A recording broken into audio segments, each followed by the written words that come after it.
it's Kelly, and guess where I am? I'm in the kitchen of Monticello, Thomas Jefferson's home. It is the most amazing kitchen in the 18th century. You've got to see this. Let me show you. This is the fireplace, and the little door on the right is where they cook their bread.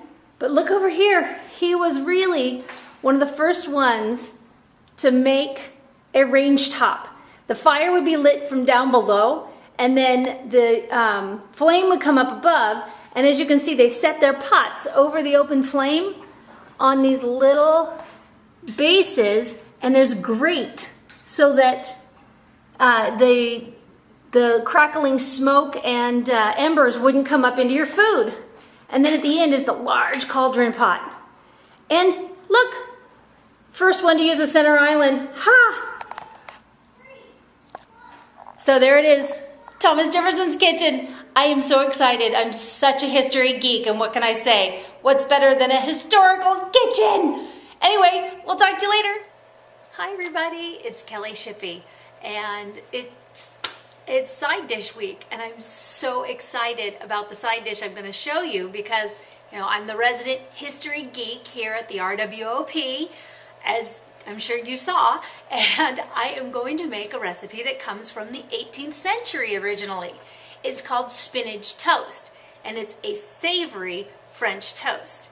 Now, the original recipe used spinach and apples and currants. Now, for my recipe, I'm going to put a Philadelphia twist on it because we're using Philadelphia cooking cream. I love this new product. Have you tried this? It's amazing.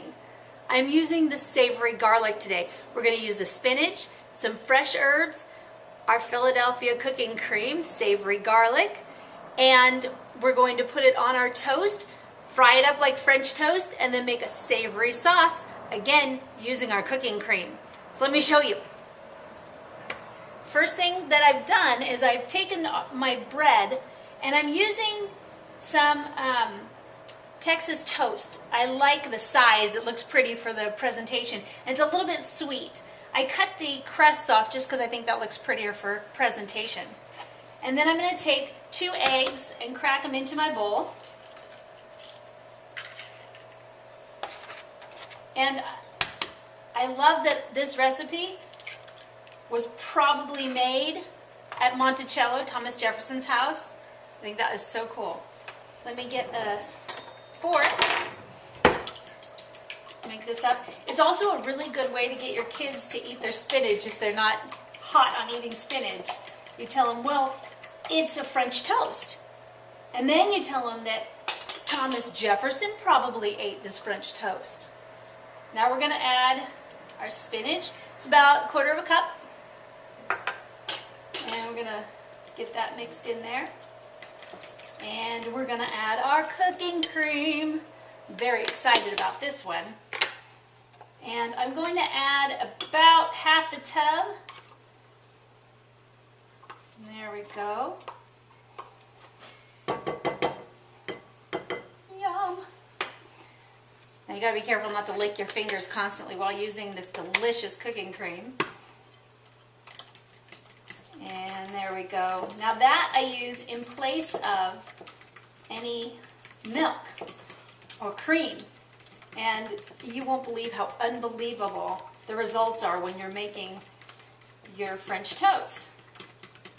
Okay, now we're going to put some fresh herbs in there. I have fresh basil from my garden. Love the smell. Just going to give this a quick little chop to add in here because I don't want it to be too big or overpowering with the taste. Good. And then fresh thyme, also from the garden. I love cooking with thyme. When I'm making things that are savory, and I do a lot, I always love to put fresh thyme in it. I just love the woodsiness and the rustic flavor. So good. Easy to use thyme too. You just take it and you peel down on the leaves and let the leaves just fall into your recipe. So easy. Kind of like using Philadelphia cooking cream. So easy.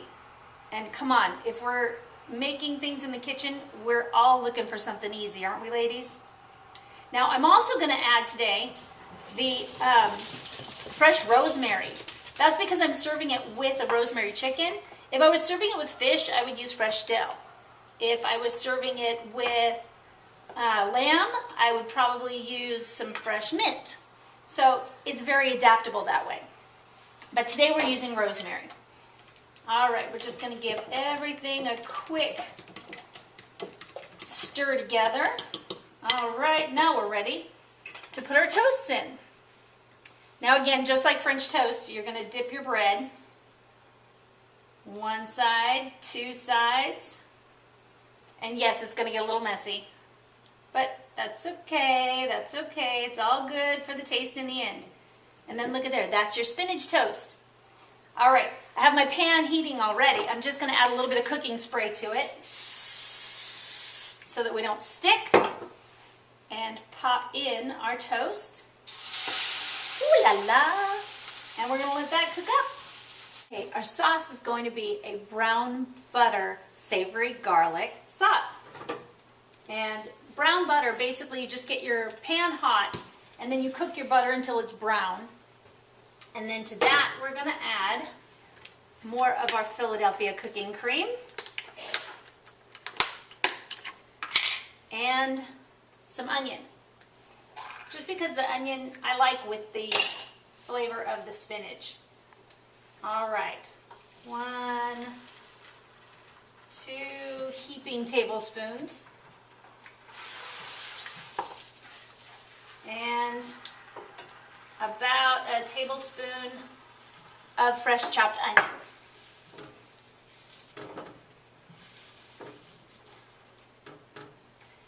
You just let all that mix together, and we're going to flip our toast while we're waiting for that. Oh, it's looking good. Smells good too. Look. Just cut them into triangles. Now we're going to pour our savory garlic sauce over the top, which is mostly Philadelphia cooking cream with some browned butter and onions. And we just pour that right over the top. Ooh, it smells good. And I cannot wait to taste this. There we go. And then just going to put a little bit of parsley right on top. And chop it up real quick. Give it a little green, pretty flare of color here.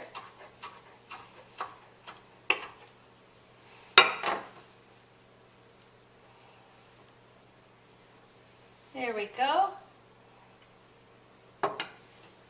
And now I'm going to taste it. I'm going to grab my own little plate here. And there's my fork. Grab. Come over, get nice and close. Look at that. Okay, let's try it. We'll see if Thomas Jefferson had something.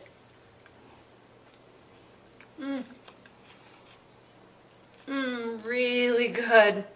You have got to try this. If it was good enough for Tommy J, maybe it'll be good enough for your kids too. It is absolutely fantastic. And it's a good way to get in your spinach. Bye for now.